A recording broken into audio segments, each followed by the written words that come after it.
Carlos García Díez, que é especialista en arte rupestre. Estuvo estudando tamén as representacións de Covairós e destaca tamén por participar nas publicacións sobre as orixes da arte, unha cuestión que está á orde do día. E a continuación falarános do simbolismo no mundo dos neandertais.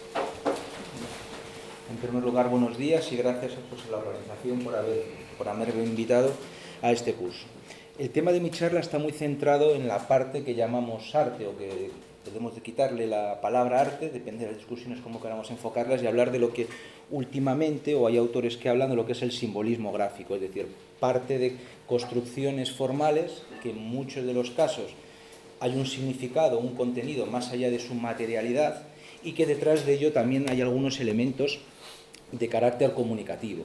Normalmente, yo creo que no es la palabra totalmente cierta, se suele meter dentro de los comportamientos simbólicos, que en este caso sí que es, y también dentro se suele utilizar como un componente del mundo no utilitario, ¿no? Ahí están algunas características que están vinculadas a lo que llamamos el simbolismo gráfico, o la palabra arte en ese sentido genérico, que condensa información, que transforma la materialidad, es crear una serie de símbolos o una serie de transformaciones en determinadas piezas y darles una nueva materialidad, que condensa información, y detrás de esa condensación de la información también está el objetivo de comunicar. De una u otra manera, también son los elementos que de una u otra manera consideramos dentro de lo que llamamos hoy en día o actualmente arte. Generación de formas que tienen un contenido, y que ese contenido, que está normalmente más allá de su materialidad, cuando yo dibujo un bisonte, en principio no es un bisonte, o cuando yo realizo, yo qué sé, una imagen de carácter religioso, hay un significado que está, el contenido está mucho más allá de su forma, ¿no? Y que con él se pretende pues comunicar a un grupo pequeño, grande, lo que sea.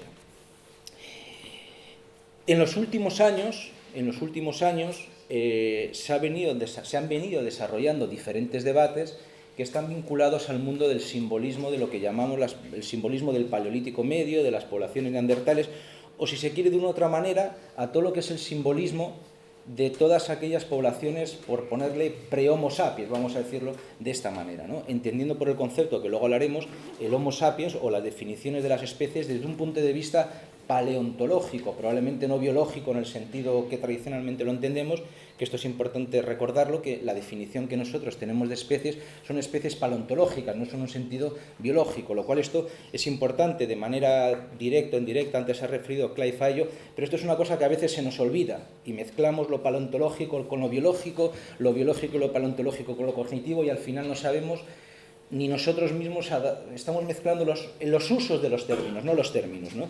Que a veces está bien tener términos, el problema es que el significado que lo damos a los términos es diferente según estamos hablando de diferentes personas, y es a veces donde nos liamos, ¿no? Al final.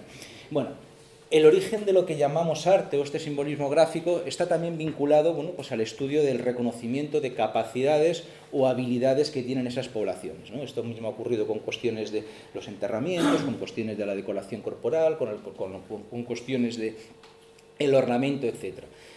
Es un debate el que se está produciendo ahora, o se ha estado produciendo. Yo lo consideraba debate, ya no lo considero tan debate. Para mí el debate en parte o parcialmente o en gran parte ya está pasado desde mi punto de vista, pero que viene a repetir debates que se han producido previamente. Es decir, que el debate no es algo nuevo, el debate está vinculado al elemento de estudio, pero se vuelve a repetir de manera. El por qué este debate, y yo creo que esto es importante que tenemos que tener en cuenta. ¿Por qué existe un debate sobre el reconocimiento de capacidades artísticas, gráficas, no voy a entrar en esa discusión, con poblaciones que son pre-Homo sapiens, puedo decirlo, ¿no? Y en parte también es un debate, diríamos, que está condicionado, y que está condicionado por el uso que hacemos de los términos. Nosotros hemos construido una arqueología o una antropología muy de casillas,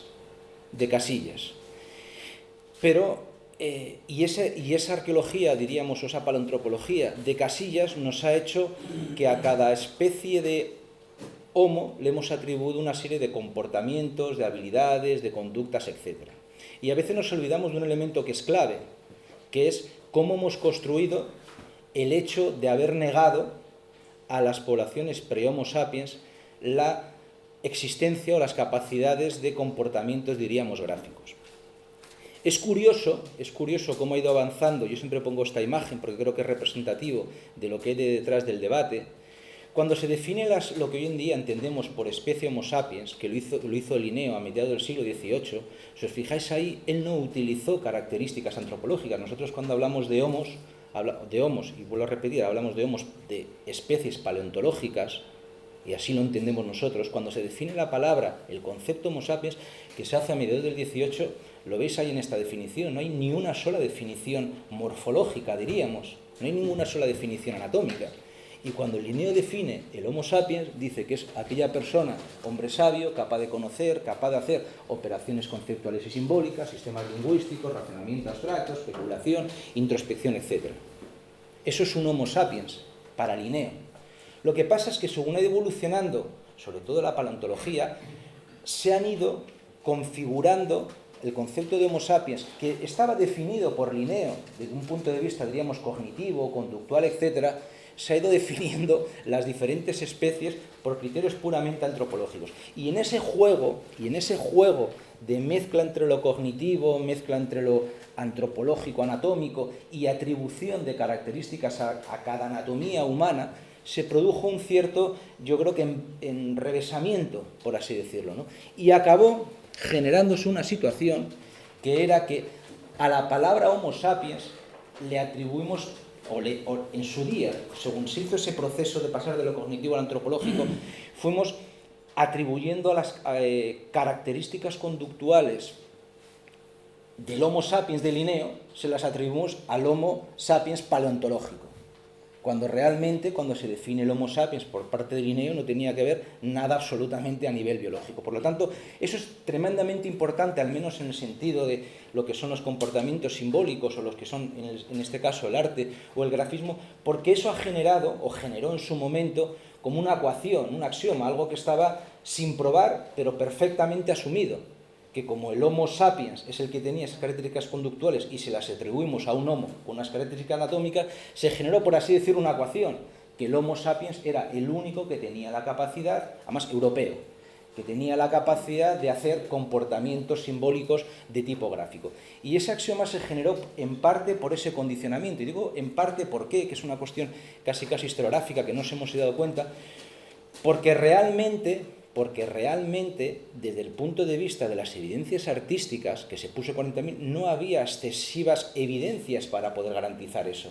Y si nosotros nos poníamos a ver los repertorios de arte mueble, los repertorios de arte rupestre, pues vemos que tampoco había tantas evidencias. Si pusimos 40.000, como igual en teoría teníamos que haber puesto 20 y pico mil. Si nos atendemos a las evidencias, por lo menos en la península ibérica, de arte mueble, que es lo que teníamos realmente hace 100 y pico años en estratigrafía, pues más allá de un 20 y pico mil no nos podríamos haber atribuido. Y tenemos que haber dicho, haber construido el axioma que el arte prehistórico no tenía más de 20.000 años. Pero aún así lo extendimos hacia el concepto de Homo sapiens, ¿no?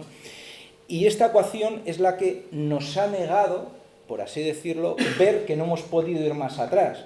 Es decir, la ausencia del dato lo que nos ha hecho ha sido conformar un axioma que estaba basado en no datos y nos ha limitado ver mucho más allá y nos ha reforzado esa consideración de nosotros singularizarnos como especie anatómica con determinadas características que están vinculadas a todo este mundo simbólico. A pesar de ello, que esto han sido durante los últimos 100 y pico años, a pesar de ellos, algunos autores, que algunos de los que nos han criticado han buscado justificación en construcciones de ellos, lo venían sugiriendo. Lo que pasa es que se quedó. Por ejemplo, Lero Gurán, en su libro El gesto y la palabra, hablaba de un arte prefigurativo de en torno a hasta 50.000 años, más o menos, lo cual atribuido a poblaciones, diríamos, en aquellos años, en los años 60 estamos hablando, que estaríamos hablando de no Homo sapiens, a poblaciones que eran no sapiens. Lo que pasa es que esto pasó en la bibliografía absolutamente perdido, se quedó perdido, incluso prácticamente por él, porque él no volvió sobre este tema. Pero existen, y también algunos trabajos de Peroni, que hablaban de eso. ¿Cuál es actualmente, no solo el debate, sino antes de ver el debate, cuáles son las evidencias? Las evidencias para poder hablar si existe y qué grados de calidad de datos y hasta qué punto los datos tiene una cualidad para decir una u otra cosa, nos permiten hablar que existe un grafismo, etcétera, antes de poblaciones de Homo sapiens, ¿no? Una de las primeras evidencias que tenemos en Europa, que no está vinculada a lo que sería el Paleolítico Medio, sino que serían momentos casi transicionales o justo anteriores, son las evidencias de Windschleben. Yo las voy a quitar simplemente porque no están vinculadas a momentos de Paleolítico Medio, ¿no? Hay cierto debate sobre ello, tiene una cronología no hay una precisión, entre 250, 300, algunos autores han llegado a tirar hasta 325 más o menos, y son pequeños huesos que lo que ven son estos.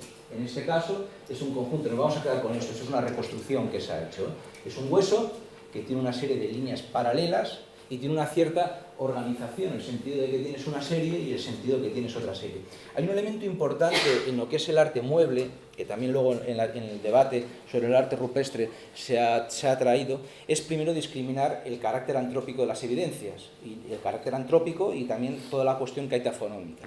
Es cierto que en los últimos años evidencias que se venían diciendo que podían pertenecer o servir para hablar de esta discusión han ido cayendo, se han ido propiamente cayendo pues porque se han discutido si eran cuestiones vinculadas a cuestiones de carnicería o lo que fuera. Entonces, van quedando algunas evidencias, algunas parece o aparentemente están perfectamente consolidadas y otras todavía probablemente haya que revisarlo. Yo aquí he ido al mínimo de las cosas que podemos, creo, aceptar. Lo curioso de Windschleben es, más allá de todo este comportamiento lineal, que es el que vamos a ver en las poblaciones del Paleolítico Medio, es esta pieza que es un hueso y que a algunos autores se ha sugerido, y yo creo que puede tener cierta evidencia, partiendo de que son piezas que realmente son formas grabadas de carácter intencional, es esta posible sugerencia de estructura anatómica. Podremos estar de acuerdo o no, pero por lo menos yo creo que podemos ver un elemento que sería la zona de la cabeza, un elemento mayor de carácter lobular que sería la zona del tronco, y en los dos casos, tanto en la parte anterior como en la parte posterior, podríamos ver elementos que nos recuerdan a las extremidades. Sea como fuera, parece una estructura que nosotros la podemos ver o la podemos interpretar por una pura comparación actual con un elemento natural de nuestra naturaleza, con un zoomorfo, y en el que cumpliría los diferentes elementos. Sería, al menos en el contexto más cercano que tenemos Europa, una de las primeras evidencias más o menos asumibles. Entrando propiamente ya en momentos cronológicamente asociados a tradiciones tecnológicas del Paleolítico Medio, las evidencias son absolutamente muy escasas. Había más y han ido cayendo. Más o menos en la bibliografía había unas 17, tradicionalmente en la bibliografía 15, 17 que se iban apuntando, ¿no? Y han ido cayendo, y el Covamorín ha caído, el castillo ha ido también cayendo, que había una pieza.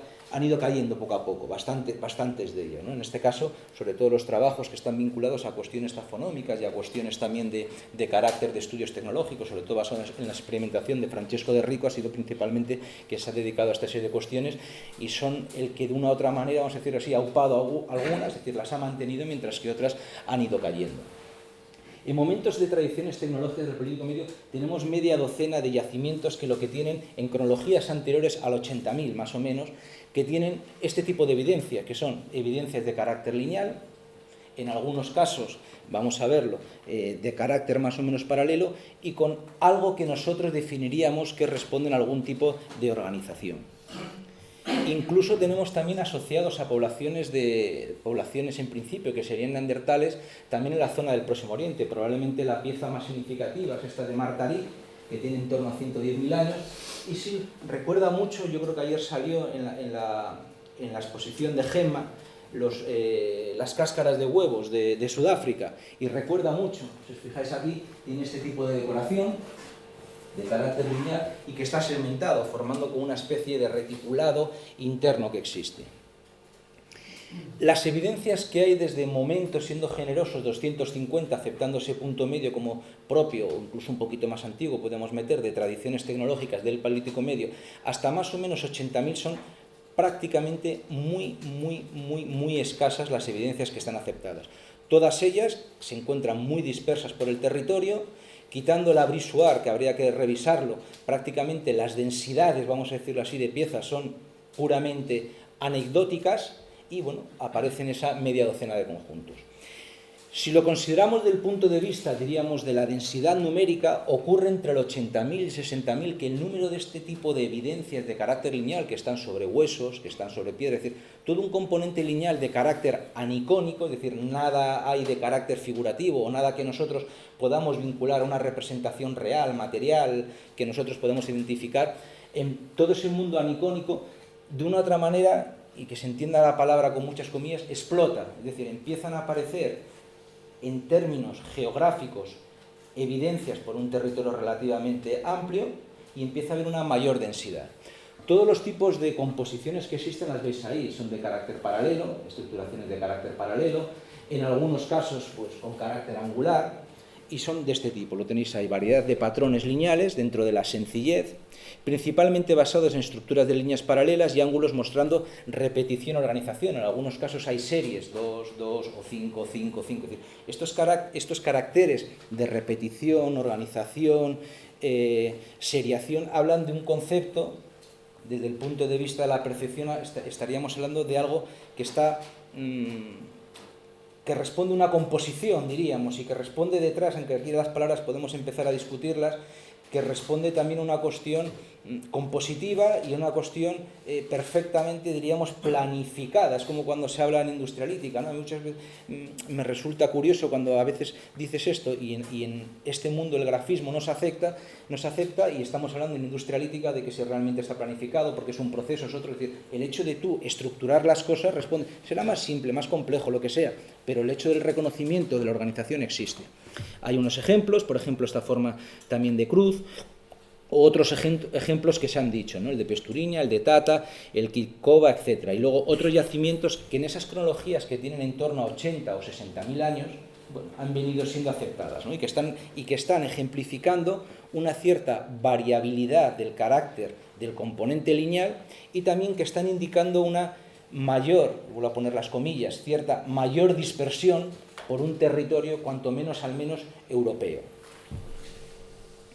Otros ejemplos, el recientemente publicado en Alemania o el clásico de Temata, donde se ve perfectamente bueno, pues el carácter paralelo, incluso más o menos hay una tendencia a que las separaciones, entre comillas, entre los huecos sean más o menos equidistantes, etc.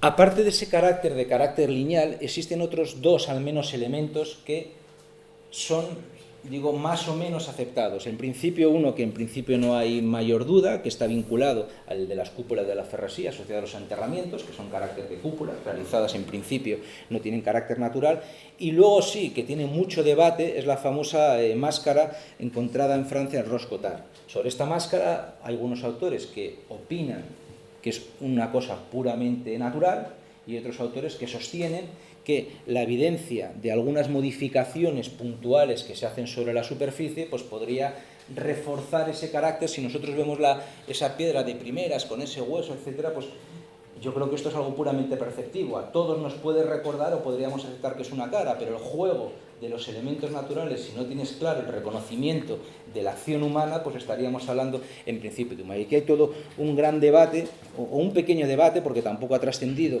y la mayor parte de la gente la considera que habría en principio que apartarla, que probablemente sea lógico. ¿Qué evidencias tenemos en el mundo de lo que llamamos el arte parietal o el arte rupestre?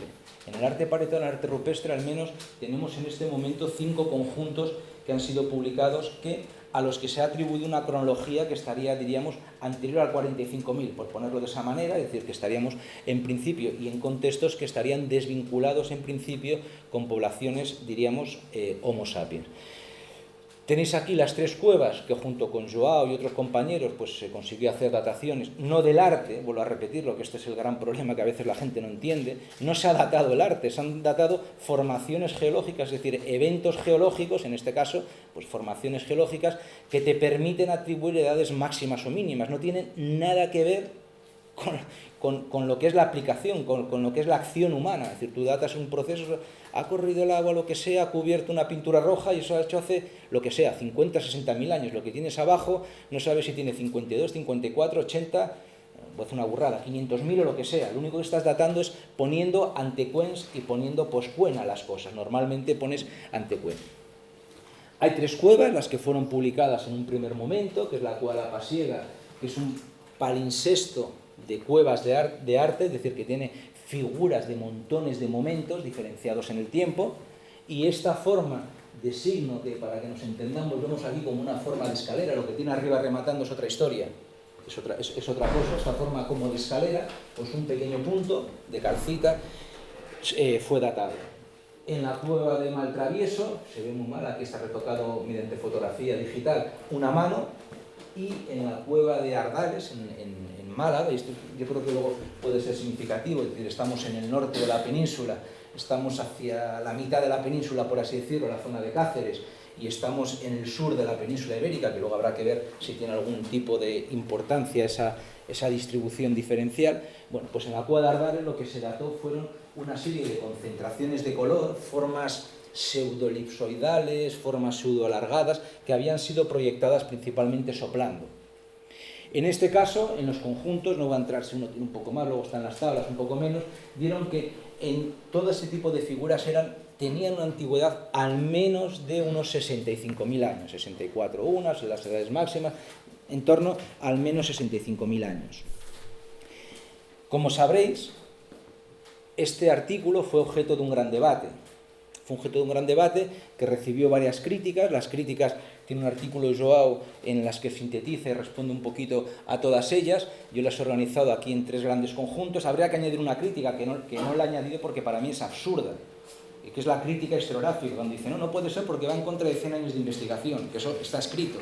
Pero eso ya ni lo considero, porque en un mundo en el que estamos, basado en datos, basado en todo, es decir, que va en contra de 100 años de investigación es negar propiamente la ciencia. Por lo tanto, es una crítica, yo creo que absurda, que es mejor dejarla de lado y prácticamente ni referirla, ¿no?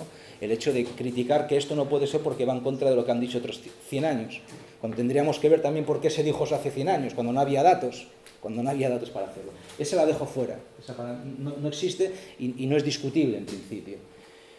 Las críticas son de 3 ámbitos. Uno sobre la calidad o el grado de confianza que tienen los resultados, que están vinculados al método y al propio procedimiento, el uranolotorio, que principalmente está realizado por 2 compañeros, por Alistair Pike y Dirk Hoffman.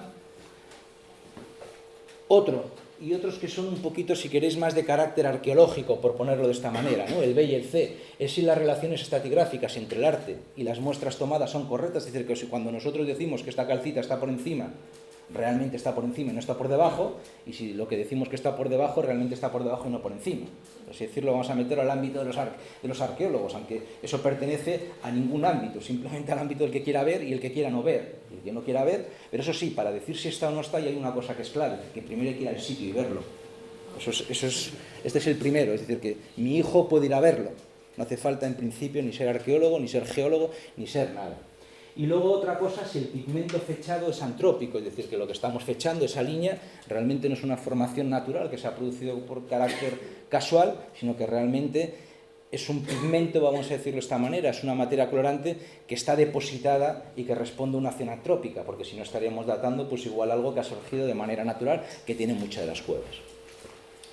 Las respuestas, bueno, pues están ahí más o menos vinculadas, ¿no? En cuanto a la primera, sobre todo los compañeros Alistair y Dirk, bueno, pues ha habido varias respuestas. Hay una que considero que es clave, que es la cuestión de la seriación estratigráfica. Es cierto que en el primer artículo del año 12, que es cuando se empezó, no había tantas series, es decir, lo que se entiende la formación de calcita se entiende como un depósito, vamos a decirlo de esta manera, en el que se puede ir profundizando como si fuera un depósito arqueológico. En principio lo que está más adentro es más antiguo y en principio lo que está más afuera es más moderno. Y tú puedes ir tomando las muestras con carácter secuencial, un poquito, otro poquito, otro poquito, otro poquito. Y si eso todo es del mismo momento, bueno, pues existe posibilidad de que sea cierto, y sobre todo, si existen diferentes momentos y esa ordenación cronológica o esa ordenación estratigráfica numérica es correcta, pues las posibilidades de que hubiera habido transferencia, etcétera, se reducen mínimamente. Por lo tanto, es un criterio de calidad. Es como los depósitos arqueológicos. Si tú tienes secuencias, bueno, en principio es un criterio, luego habrá que verlo en otro contexto, ¿no? Pero en principio es un criterio de calidad. En cuanto a relaciones estratigráficas, pues no lo sé, sorprende porque algunas de las críticas, sobre todo uno de ellos, nunca ha estado en la cueva. O sea que, y además hemos sido, creo que de los pocos, que cuando hemos publicado una muestra, hemos puesto fotos de el previo, fotos durante, se ha ido extrayendo otro poquito, y fotos del final, en el que tú puedes ver el proceso y puedes ver cómo la última muestra se transparenta lo rojo. Creo recordar, además las muestras antes de ser procesadas siempre se ven al microscopio. Creo recordar que hubo una, no me acuerdo de qué cueva fue, que se tiró porque se vio que había en una de las últimas un poquito de pigmento de otra cueva. Pero en principio me refiero que esto es una cuestión contrastable por cualquiera de nosotros. Decir desde 6.000 kilómetros que la relación estratigráfica pues está confundida, pues si no has estado en la cueva, ¿yo qué quieres que te diga? Pues ya está. No vale, no sé si vale, pero creo que tiene poca validez. Pero es tan sencillo como ir al campo y confirmarlo. O sea, que esto no tiene tampoco mayor historia. Es cogerte un avión, cogerte un coche y te vas al sitio. O sea, que realmente es barato, por así decirlo. Es más barato decirlo sin ir, pero me refiero que esto simplemente cuesta un poco. Pero me refiero que tampoco es excesivamente caro irlo, por así decirlo. Y luego la última, que también es un poco surrealista, dicen que el carácter que se ha fechado, no es, el pigmento, la materia colorante que se ha fechado no es antrópico. Pues esto es lo mismo. Incluso uno de los que se ha criticado tiene un artículo diciendo que la cueva en concreto de Ardales tiene no sé cuántas concentraciones, de luego por otro lado te dice que no es antrópico, cuando las ha publicado, ¿no? No es tan sencillo como ir al sitio y ver que está proyectado, que tiene, cuando tú proyectas suele aparecer una serie de el halo con los splatters en todos los puntos, y me refiero que lo ves sin mayor problema. Y luego han sido realizados también el estudio de composición que determina todo el carácter antrópico de, sobre todo en el caso de Ardales está este problema, en el caso de Ardales, ¿no? Podríamos entrar en mayores detalles, por ejemplo, las críticas que ha habido a la cueva de la Pasiega. La cueva de la Pasiega, que hay varias dataciones de 50 y tantos y una de 70 y tantos, más o menos mucho, y solo han criticado la de 70 y tantos en el artículo que haces Lima, pero no la de 50 y tantos, y sigue defendiendo que, bueno, que no tiene. Es tan sencillo como estas dos, cualquiera puede ir a verlo. Ya, las otras ya pertenecen ya a otro ámbito. Tenéis aquí las dataciones, en este caso, más o menos, pues sería descontar al 80.000, 15.000. Nosotros además nos ponemos en contra nuestra. Normalmente la gente cuando tiene una datación se coge el punto medio. Nosotros siempre cogemos el punto más reciente, es decir, al valor le quitamos, siempre nos tendemos a rejuvenecer. Por lo tanto, las fechas que damos siempre son las más recientes que nos permite el resultado, ¿vale? La Pasiega, aquí está, donde se cogió, no sé qué, como era al principio, y si lo veis aquí se tiene a transparentar, esto depende un poco, pero aquí hay color rojo de fondo, ¿no? Pero bueno, vas al campo y el que quiera que lo mire, ¿no? Exactamente lo mismo en la cueva de Maltravieso, 70.000 más o menos unos 4.000, en torno a 65, 64, 66.000 años, donde han sido cogidas las muestras, etc. Y esta es la cueva de Ardales. La cueva de Ardales tiene otra característica que la hace todavía, yo creo que lo más interesante de ello. Están datados en esta formación, es decir, es la parte baja de una gran columna y también en otro poquito sector. Son todo concentraciones de color que están proyectadas, están metidos entre lo que serían diríamos, las cortinas, las míticas, que tiene esta gran columna en la parte baja, ¿no? Aquí tenéis también, pues mira, esto estaba saltado, nosotros cogimos de aquí se ve el hueco, se ve también el color rojo, pues que alguno que diga que está invertido y que es al revés, pues ya está, pues está. Cada uno es libre de opinar, ¿no? Y en otros sitios, por ejemplo, tenéis aquí esta concentración, pues si tocas de por abajo, pues es una edad máxima que le das, por lo tanto tampoco tiene mayor problema, es una cuestión puramente de física, de ver las cosas y lo que está por encima y lo que está por debajo está por debajo. Esto también quiero decir porque todas las muestras que se tomaron, nosotros siempre hemos tenido, hay un artículo que está publicado sobre el procedimiento de toma de muestras y sobre el proceso de análisis exclusivo, hay un artículo de eso, éramos bastante restrictivos a la de tomarlo, es decir, teníamos varias consideraciones. Una de ellas es que estuviéramos todos de acuerdo que lo que está encima y lo que está abajo está debajo. Si entre nosotros ya teníamos problemas, pues ya era mejor dejarlo, ¿no? Y sobre todo también en principio que se intentaban tomar siempre de calcitas que aparentemente tuvieran un alto grado de cristalización, es decir, en vez de coger luego cosas que podríamos empezar a tener problemas, etc. Bueno, diferentes. Esta tabla, que no voy a explicarla en detalle, aquí están resumidas todas aquellas, o mayormente todas aquellas fechas de la cueva de Ardales que son arqueológicamente significativas. Yo lo voy a decir, porque luego, para que no se diga que luego se ha escondido. Aparte de haber estas fechas, en otras cuevas hay otras calcitas que están sobre arte que son muy recientes, que dan 2.000 años, que dan 3.000 años, que dan 1.000 años, que dan 10.000 años. No pasa absolutamente nada, porque son formaciones que se han formado en época muy reciente y por lo tanto pues, se han formado en época muy reciente. Incluso dentro de una misma estalagmita puede haber cambios temporales en el momento de formación en espacios, vamos a decirlo así, en superficies relativamente pequeñas. Por lo tanto, encontrar en un entorno relativamente pequeño muestras que dan años absolutamente diferentes es algo que a los arqueólogos muchas veces les choca, pero a los geólogos normalmente nunca les choca. No ven la discusión, no ven dónde está el problema, ¿no? Que a nosotros, o en el ámbito arqueológico, a algunos compañeros les ha chocado. Lo importante de la cueva de Ardales es que es la única cueva en la que se han podido diferenciar episodios de acción gráfica. Es decir, sabemos que hay algunas manchas de color, vamos a llamarlo de esta manera, o proyecciones de color, que tienen al menos en torno a 60 y pico mil años, es decir, son de antes de. Sabemos que hay otro episodio que va entre los 50 y tantos y los 40 y tantos, es decir, hay otro episodio, porque hay fechas de arriba y de abajo, hay otro episodio y sabemos que posteriormente hay otro episodio. Y esto es relativamente importante, porque luego volvemos sobre ello. Significa que en la misma cueva, en la misma sala, en diferentes momentos, pasaron diferentes poblaciones para hacer cosas que son, diríamos, formalmente, lo que sería desde el punto de vista gráfico, exactamente lo mismo. No sé si con la misma finalidad, con diferente, pero al menos formalmente y espacialmente reiteraron la presencia en ese espacio y reiteraron también la acción gráfica. Hay otra cueva, os decía que había 5, hay otra cueva, que esta es la cueva que está en Francia. Bueno, tenéis que decirlo, nosotros intentamos también datar en Francia, ya que era una guerra constante. Yo conocí bien todas esas guerras, porque las sufrió o las vivió más directamente él, ¿no? Pero tuvimos la suerte de que al principio, no sé si se despistaron o no sé qué les pasó, que dejaron coger muestras, se despistaría, no sé, dieron el permiso, ya está. En la cueva de Merveilles, en la zona de Loc, lo hicimos con Michel Leblancher, ¿no? Esta cueva no se publicó en su momento simplemente porque nosotros no teníamos la confianza de que la calidad, las muestras fueran buenas. ¿Por qué? Porque en principio solo fuimos a coger mayormente en la mayor parte de ellas de los puntos de muestreo. Aquí está lo que sería la proyección de esos puntos, son puntos grandes, discos los llamamos, puntos grandes, no tiene más.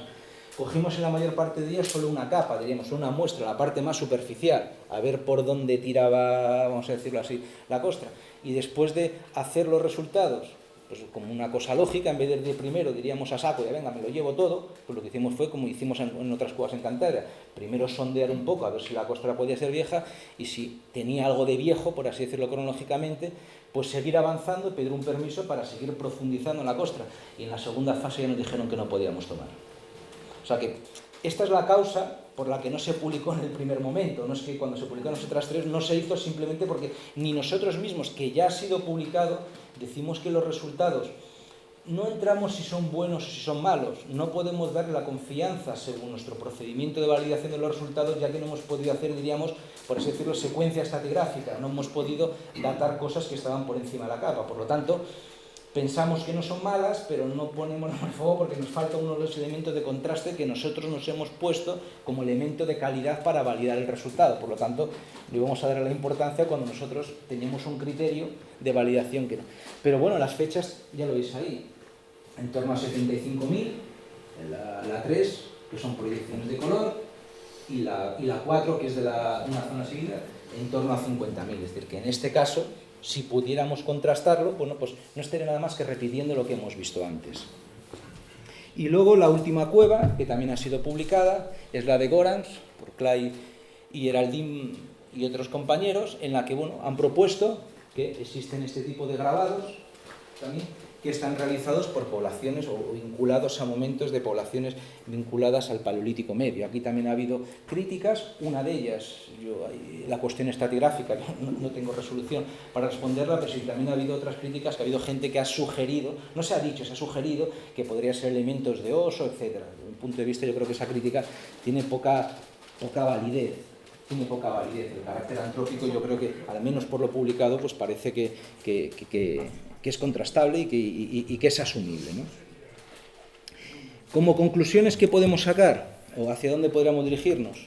Bueno, que tenemos evidencias artísticas, a no ser que pongamos a dudarnos todo, en momentos anteriores a 45.000 años, desvinculadas en Europa de momentos de Homo sapiens, y digo con certeza, y esto realmente es curioso, nadie nos ha criticado esto, porque la mayor parte de las fechas que tenemos son, quitando las de Ardales, son todas fechas antecuen, que son fechas de más de 65.000 años, y nosotros directamente hemos dicho, son Homo neandertal, y uno puede decir, ¿cómo te has pensado? ¿Y por qué no son de preneandertales? Porque realmente es una fecha mínima, y eso nadie lo ha sugerido, ¿no?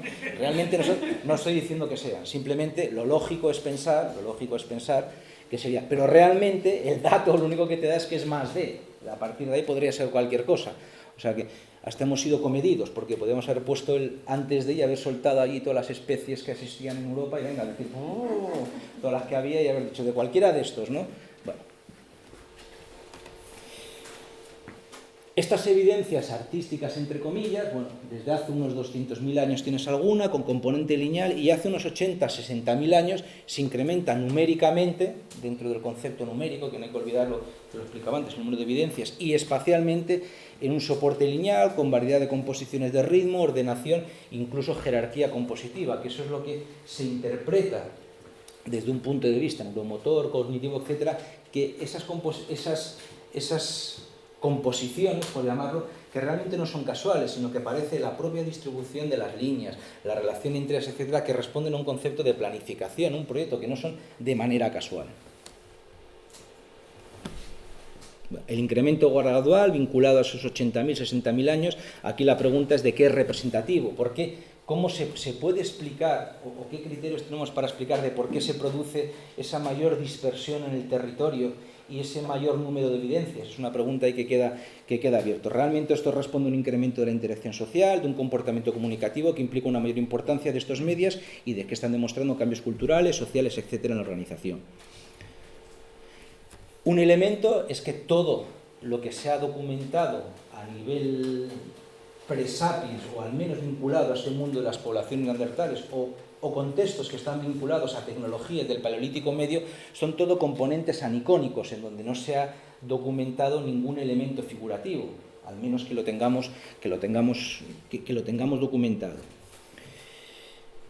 Pero yo creo que uno de los elementos más importantes, y yo creo que aquí es donde viene realmente una de las cosas importantes que podemos tener en cuenta, es no solo el componente del soporte mueble, el soporte portátil, sino sobre todo la importancia que tiene lo que sería el arte rupestre. El arte rupestre tiene una diferencia, yo creo que significativa respecto al arte mueble. Nosotros podemos hacer una pieza, la podemos tener, la podemos mantener, pero llega un momento en que esa pieza queda enterrada, es decir, queda aceptando de que detrás de ello es un elemento de transmisión de información, de comunicación, etcétera, sin entrar qué pueda haber detrás de eso, queda obviada, es decir, el propio desarrollo del tiempo la acaba obviando, vamos a decirlo así. Se podrá mantener durante unas generaciones, pasar de una población a otra, etcétera, pero al final desaparece, vamos a decirlo así, desaparece de la población. Mientras que el arte rupestre ocurre lo contrario. El arte rupestre casi es como la comparación entre comillas, es como un disco duro, en el sentido de que yo coloco aquí algo, y a no ser que ocurra algo en la cueva, formalmente no va a entrar el contenido. Formalmente esto está a disposición de todos. Es decir, existe la posibilidad de que tiene un concepto de atemporalidad desde el punto de vista teórico. Es decir, el mensaje, no sé si el mensaje, al menos la forma que tiene un mensaje que luego yo me la habrán transmitido, la habré cambiado como me dé absolutamente la gana, que probablemente a nivel etnográfico muchas veces ocurre esto. Aquí los contenidos se transforman de una manera que van y que vienen de una manera tremenda, ¿no? Pero queda. Y esto es importante la Cua de Ardales. La Cua de Ardales ejemplifica eso. La Cua de Ardales ejemplifica que ha habido un evento, diríamos, artístico, gráfico, simbólico, gráfico, como queramos llamarlo, al menos hace 60.000 años, algo ha ocurrido, algo ha tenido que ocurrir a través de comunicación, a través de algo que han hecho que a la misma cueva, a la misma sala y manteniendo el tema, vamos a decirlo así, haciendo los mismos tipos de composiciones, que al menos unos 6.000, 7.000, 8.000 años, algunas poblaciones, en este caso diríamos de la misma especie paleontológica, han ido a hacer lo mismo y en el mismo sitio. Aquí tiene que haber algo. Y no solo eso, incluso Ardales también ejemplifica que incluso después de ese segundo evento, alguien ha ido unos milenios después y ha vuelto a hacer lo mismo. Y no solo eso, sino que en Ardales, poblaciones anatómicamente diferentes, como son los sapiens, han estado pintando y grabando allí, porque es una cueva que tiene un montón de arte paleolítico, durante milenios. Por lo tanto, es posible que esta reutilización de espacios esté vinculada a la dotación de un valor simbólico al monumento, un valor simbólico a los espacios. Esto lo hacemos nosotros. Muchas veces, si nosotros lo pensamos en términos de cómo, bueno, ocurre en la mayor parte, diríamos, de las religiones. Es decir, los iconos no tienen un significado por sí mismo, que los tienen, sino también por dónde están. Es decir, nosotros nunca vamos a encontrar un santo de no sé dónde, en principio tendrá que estar colocado aquí, en la zona de donde sea. Es decir, este concepto de reutilización probablemente esté hablando de un concepto también de monumentalización que tienen estas poblaciones, ya no solo desde el Paleolítico superior, sino incluso en momentos del Paleolítico medio. Es decir, los espacios es el que da sentido muchas veces a que allí exista eso. Porque si no, ¿cómo explicas la reiteración? Y esto no solo ocurre en Ardales, que lo tenemos, en la cueva de la Pasiega, que también hay dataciones de momentos vinculados a complejos tecnológicos del Paleolítico medio, ocurre. Tienes este signo y luego tienes cosas con la discusión cuando sean gravitense o solutrense, no voy a entrar cuál es, pero tienes otras que son seguramente de un momento posterior, por lo tanto hay diferentes eventos y van al mismo sitio, van en la misma cueva, y tiene que haber algo que lo que hace. Y probablemente ese concepto de monumentalización, de sobredimensión, vamos a decirlo así, de los espacios naturales, no sea una característica propia de nuestra especie anatómica, sino probablemente responda o venga de una tradición que viene de momentos anteriores. Dimensión simbólica de los espacios contenedores de información. Prácticamente es como alguien, como lo decíamos antes, los discos duros. Alguien ha colocado esto aquí y existe la posibilidad de que alguien vaya a consultarlo. Lo único que aquí el disco duro, que en el tiempo se puede proyectar, lo que pasa es que no se puede, diríamos, el espacio es inamovible, está en un sitio, pero en el tiempo se proyecta, porque está ahí contenido y es fácilmente asumible. ¿Qué implicaciones tiene? Uso de elementos en poblaciones de tradiciones del Paleolítico medio, uso de elementos naturales a partir de habilidades cognitivas consistentes en la capacidad de modificar la naturaleza y crear nuevas materialidades, que esto es lo que es el arte. Las creaciones gráficas son contenedores de información que están más allá de su forma, cuyo contenido estaría condicionado por reglas sociales que lo dotan de significados que pueden ser que a la misma forma, según el tiempo, se haya cambiado o no los contenidos, que es lo que no se sabe. Los datos muebles y rupestres muestran que la capacidad cognitiva y la función social del grafismo no solo tienen que estar asociadas a las poblaciones Homo sapiens. La posible existencia, esto en caso de que aceptaríamos lo de Vinci-Sleven, bueno, pues estaríamos hablando de un arte mucho mayor, que incluso conseguiría reproducir elementos formales. Lo parietal demuestra la capacidad de condensar información en espacios confinados y de trascender el momento de la creación, ese sentido de disco duro, de atemporalidad que tiene el arte, ¿no? Y la temporalidad que se transmite, se reutiliza en los espacios, ¿no? Proyectando la forma, no sé si el contenido, no sé si el mensaje sería el mismo o se transforma en el tiempo. El carácter lineal de motivos creados por sociedades neandertales ejemplifica en varios casos la existencia de un plano proyecto. Esto en el arte muela antes lo he comentado, pero en el arte rupestre, es decir, que no hay una planificación para hacerlo, es decir, te metes en un espacio confinado, en un espacio oscuro, que necesitas una planificación de iluminación, necesitas una preparación del pigmento, necesitas la selección del espacio. Por lo tanto, podremos discutir si es complejo, si no es complejo, si es simple, pero ¿qué hay detrás de ello? Una planificación, ¿qué hay detrás de ello? Lo que diríamos un proyecto, una planificación, yo creo que es absolutamente indiscutible, exactamente igual que lo que hicieron los Homo sapiens años posteriores. Lo que pasa es que en este caso pues lo reproducirían poblaciones, al menos quienes hayan pintado en Pasiega, quienes hayan pintado en Ardales, quienes hayan pintado en Maltravieso, quienes hayan grabado en Goran o quienes hayan también pintado, en el caso de las dataciones de Mervelles, de no tener ningún error y los pocos datos que tenemos fueran totalmente confiables. Este es similar a la dirección gráfica, que es para ir acabando.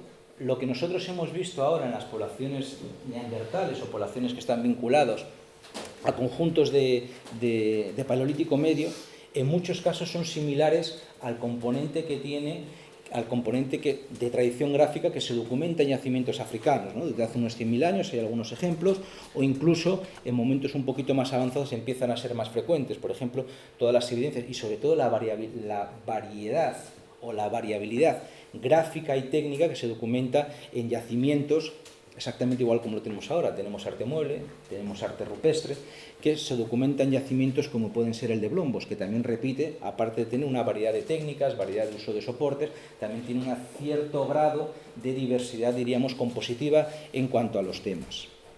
O incluso cosas un poquito más recientes, pero también en cronologías, en este caso asociados todas estas que hemos visto a Homo sapiens, desde hace unos más o menos 60.000 años en todas las decoraciones de carácter geométrico en huevos de avestruz que hay en diferentes yacimientos sudafricanos. Aquí la pregunta que se pudiera vincular a partir de este momento es, sería una pregunta que queda abierta, es ¿por qué se produce esto? Es decir, mientras que en Europa se está dando un componente lineal que empieza a ser relativamente frecuente a partir de hace unos 70-80.000 años y sobre todo, yo creo con la importancia que tiene el arte rupestre, esta misma, diríamos, deriva, por así decirlo, gráfica, se está produciendo en África, con poblaciones anatómicamente absolutamente diferentes, ¿no? Es una de las cosas pues, que me imagino que en su momento habrá que discutir o habrá que hacerlo. Para acabar, simplemente una reflexión que está vinculada a cómo se puede entender en la escala, diríamos, social o la importancia que pudieran tener este tipo de simbolismo en las poblaciones neandertales. Nosotros lo que hemos hecho ha sido publicar una serie de conjuntos, una serie de puntos en un mapa.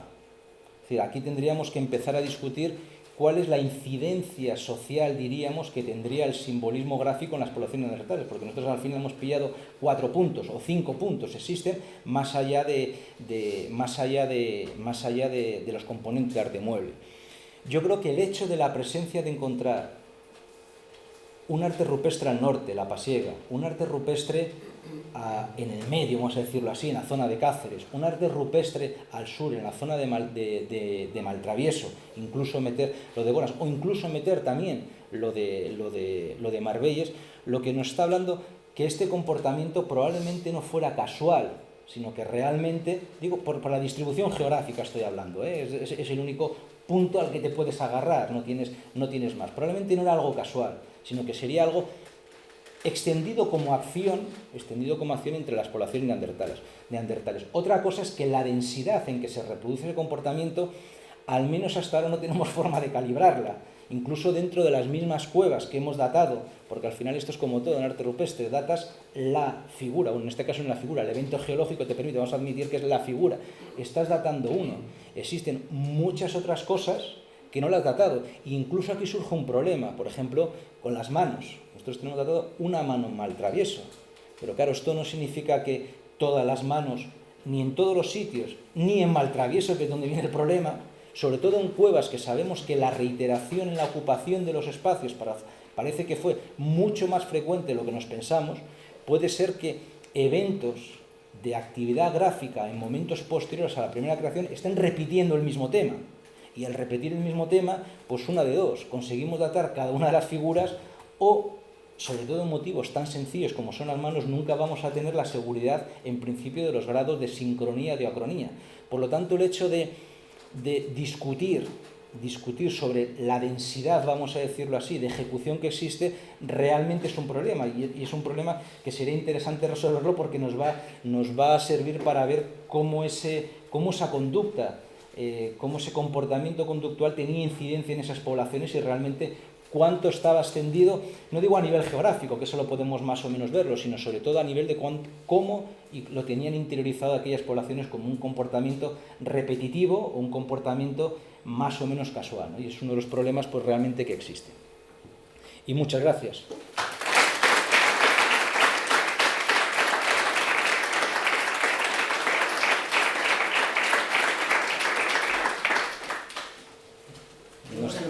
No hay moderadores. ¿Se contemplan como arte alguna vez?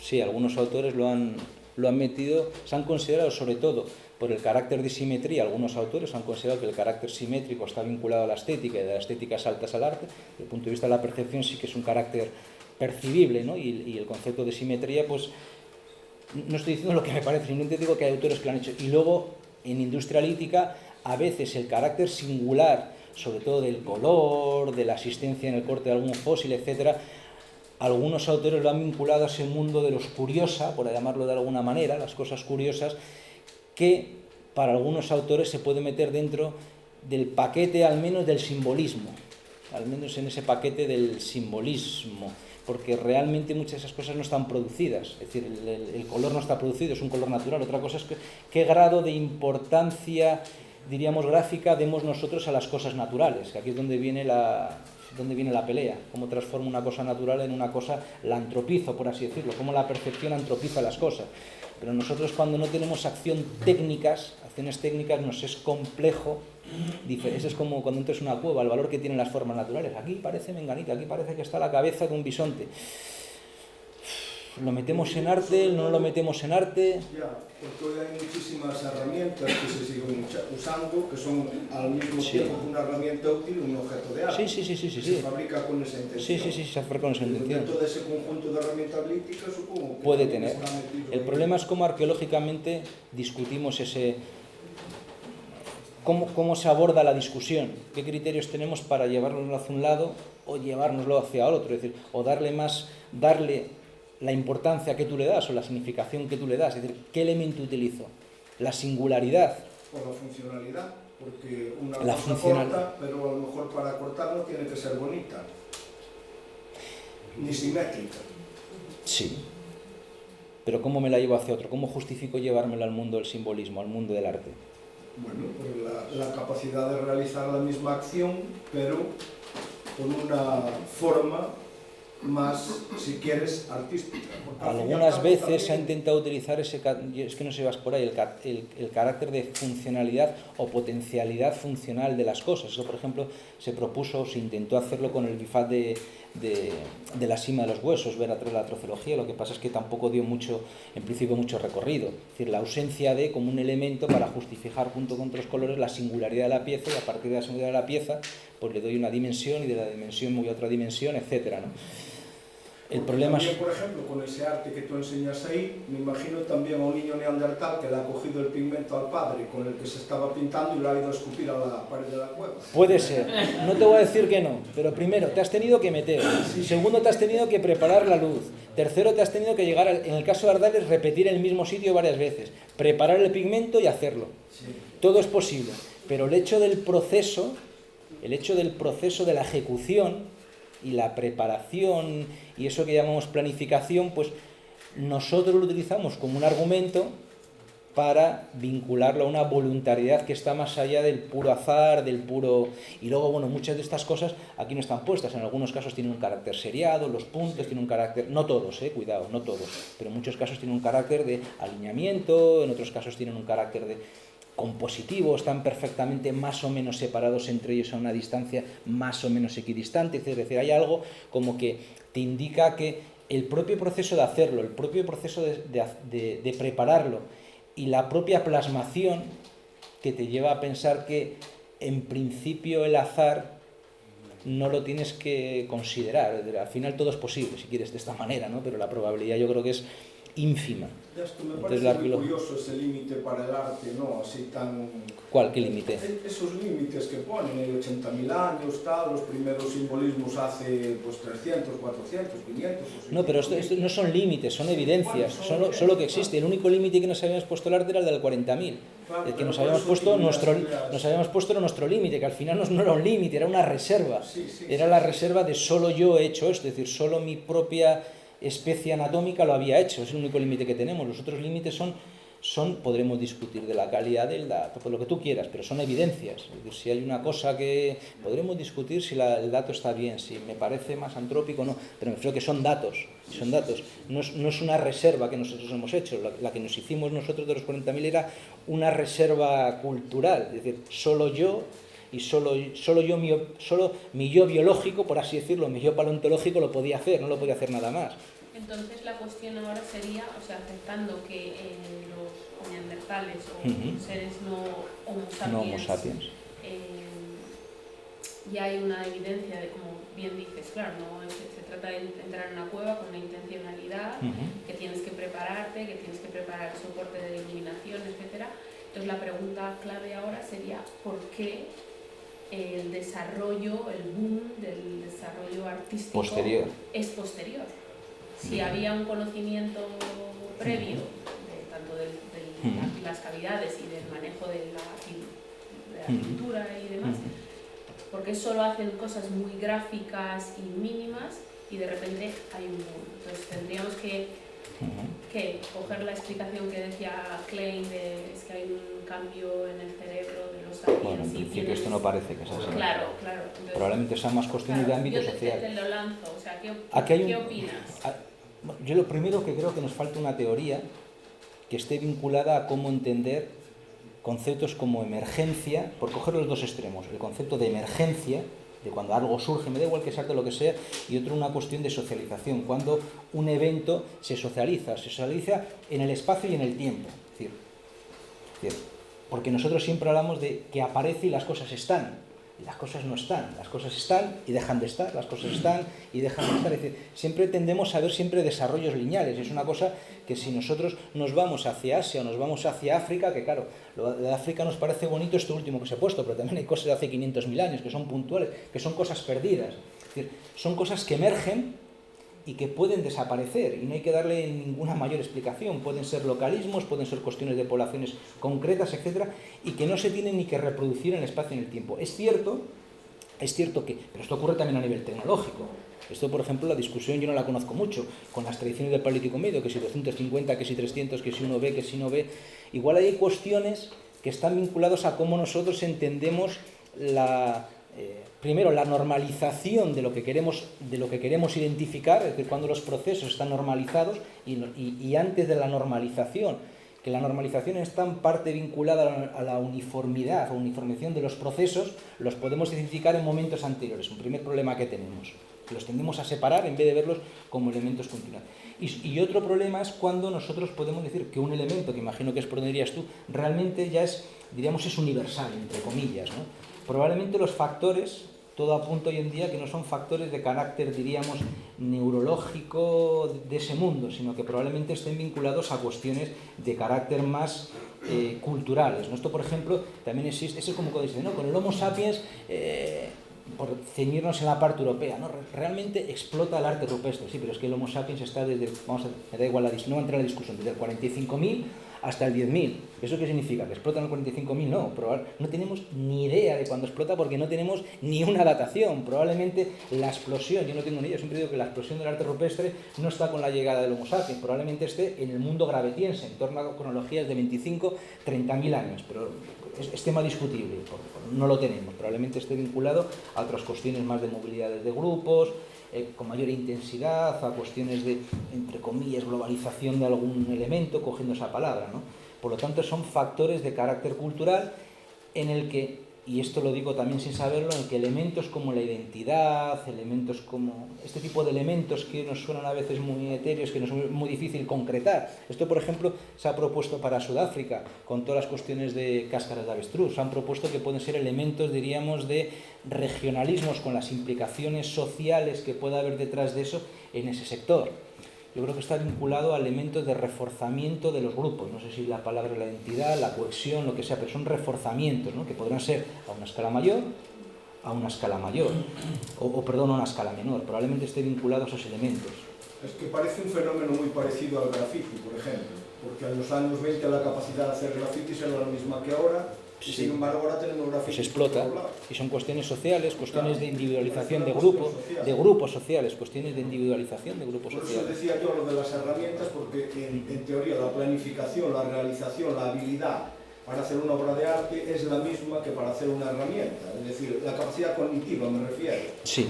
Claro, entonces, me parece que no lo hacían más bien porque no querían. El objetivo final no es el mismo. Pero puede ser. No, sí, o sea, puede ser y no. O sea, lo que tenemos que pensar, y esto es algo que yo creo que ayer, no sé si lo decía Felipe durante... O sea, lo que tenemos que pensar es que cuando tú haces una herramienta, no es para colgártela al cuello, para divertirte tallando, porque tienes que comer. O sea, que decir, hay un objetivo de supervivencia primero. Pero esto ocurre... Supervivencia, o sea, primero no, es más importante. O sea, tú tienes hambre, habla nivel y si no tienes nada te vas a supermercado. Pero esto ocurre también con el arte, Gemma, ¿eh?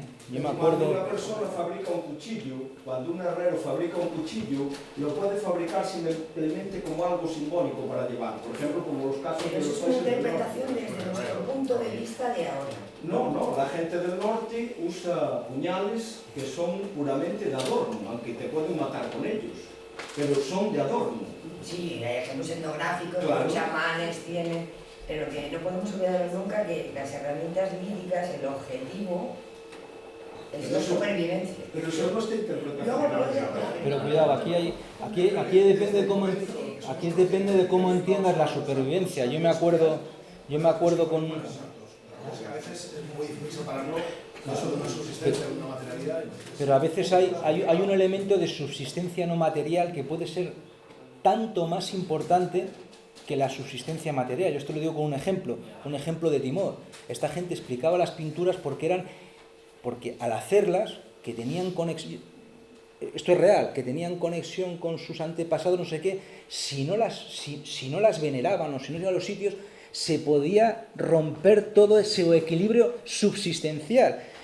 Y esa cuestión psicológica les podía generar indirectamente el caos total, ¿entiendes? Es decir, que cuando decimos...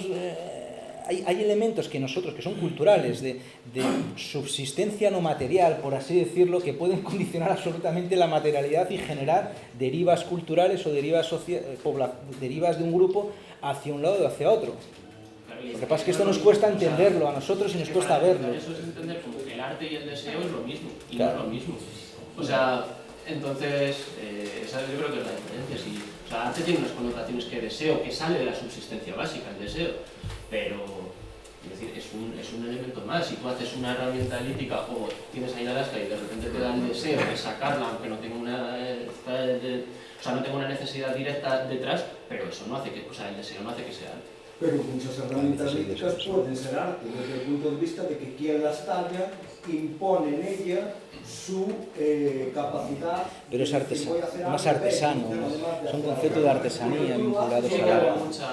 ¿Tú cuando tallas intentas que te salga algo bonito o no? Extrapolar mi capacidad de pensar, de planificar mis herramientas a la capacidad de ser práctica de la Pero yo te pregunto por ti, no por el del pasado. La mano implicativo de maltravieso, entiendo que es soplada. Sí, es soplada.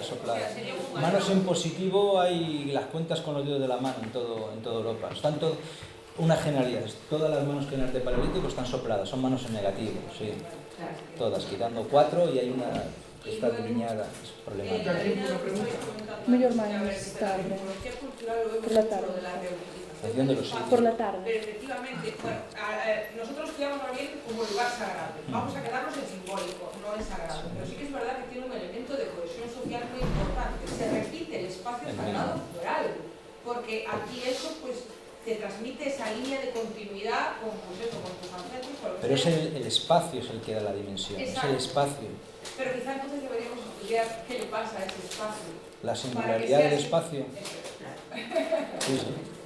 A veces no tienen patrones, ¿eh? Nosotros hacemos un trabajo de intentar estudiar todas aquellas cuevas, a ver si hay patrones, al menos de carácter ambiental, geológico, potencialmente, diríamos, sustanciales, que tienen perduraciones gráficas, a ver si hay un patrón y sale cada una que va a su historia. Es decir, es algo puramente cultural.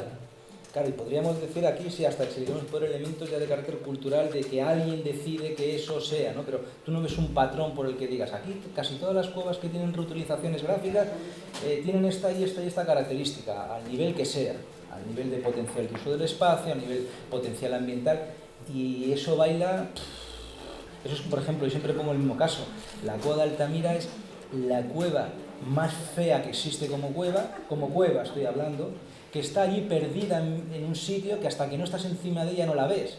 ¿Y qué es lo que ha pasado para que desde hace miles de años haya seguido? Es decir, no tiene ni valores, diríamos, de atracción en el paisaje, no es como otra cueva que es un sitio y dice, ahí hay una entrada, es decir, no tiene nada. Es decir, tiene que haber algo de carácter cultural, de transmisión, diríamos, de sobredimensión cultural o monumentalización cultural que haya sido y que se haya mantenido y que haya habido alguien o algunos que hayan hecho que eso sea, ¿no? Que aquí entran otras historias de quién decide, cómo se decide, etcétera, ¿no? O sea, hay otras historias, ¿no? Que siempre hay alguien, normalmente a nivel antropológico siempre hay alguien quien condiciona las cosas o lo que sea, ¿vale? Bueno, ahora imos dar paso á seguinte poñente.